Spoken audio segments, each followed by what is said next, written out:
let's jump right in. If you're prepping for your private pilot license ground exam, you know that nailing the aerodynamics of lift is, well, it's absolutely make or break.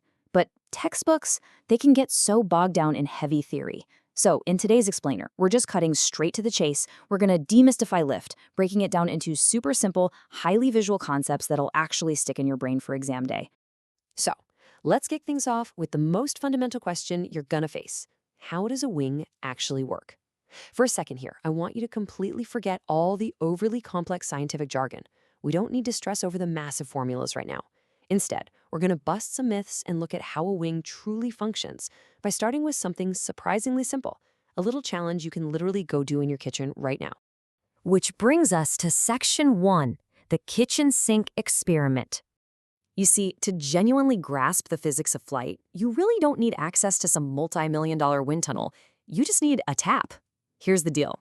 Grab a normal spoon and hold it really lightly by the very end of the handle, letting it dangle just below a stream of water. Position it so the water runs right over the curved back of the spoon. What happens next is kind of mind-blowing. You'll literally watch the stream of water bend completely around the curve of the metal, and at the exact same time, you'll feel the spoon physically react. It actually gets pulled right into the stream of water. It's wild.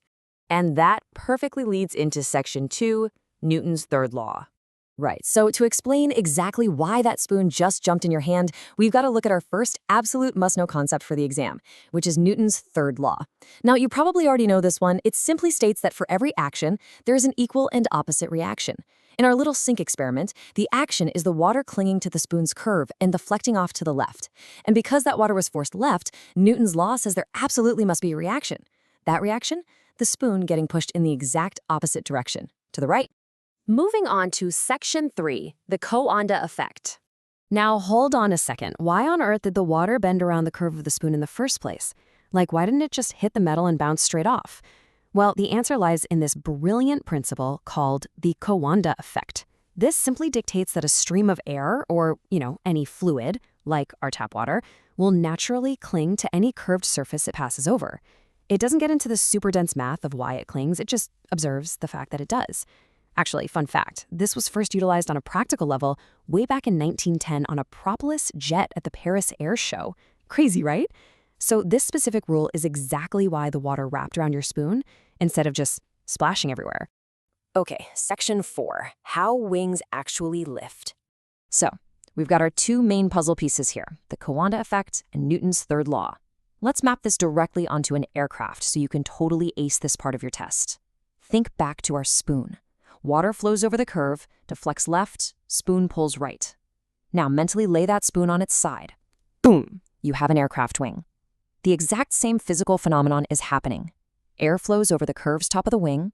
The Coanda effect makes that air cling to the surface and bend downwards. That downward deflection of air, that's our action. And Newton's reaction is the massive metal wing and the entire aircraft attached to it being pulled forcefully up into the sky. Honestly, this right here is the single most important summary you can memorize for your PPL test. If you take away just one concept from this explainer, make it this. First, the airflow above the wing gets bent downwards by the Coanda effect. Second, the air molecules below the wing strike the bottom surface and are deflected down, kind of like billiard balls bouncing off a cushion. Finally, when you combine both of these, you get a massive downward deflection of air, which we call downwash. The natural reaction to this insane amount of downwash is an immense upward force.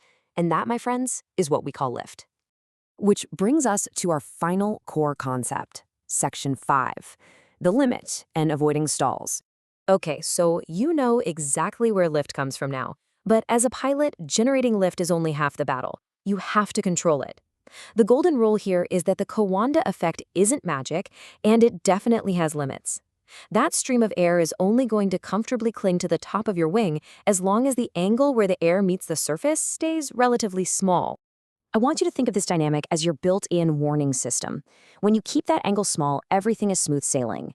The airflow clings, it bends down nicely, you get a steady downwash, and boom, reliable lift. But, and this is a big but, if that angle gets too large, say you pitch the nose up way too aggressively, the airflow literally cannot make that sharp turn. It violently breaks away from the wing's surface and becomes super turbulent. When that happens, your downwash is gone, your lift completely vanishes, and you drop into that terrifying aerodynamic condition we call a stall. Managing that angle is quite literally the difference between flying and falling. So I'm going to leave you with this thought. Next time you're hurtling down the runway, gaining speed, I really want you to try and picture those massive, invisible volumes of air. Picture them rushing over your wings, clinging to the curve, and being forcefully bent downwards to physically push your plane into the sky. Understanding this doesn't just check a box for your test. It fundamentally changes how you experience flight. If this explainer helped clear up the mechanics of lift for your exam, make sure to click to subscribe for more straight-to-the-point aviation explainers. Good luck on that ground exam, and I'll see you in the skies.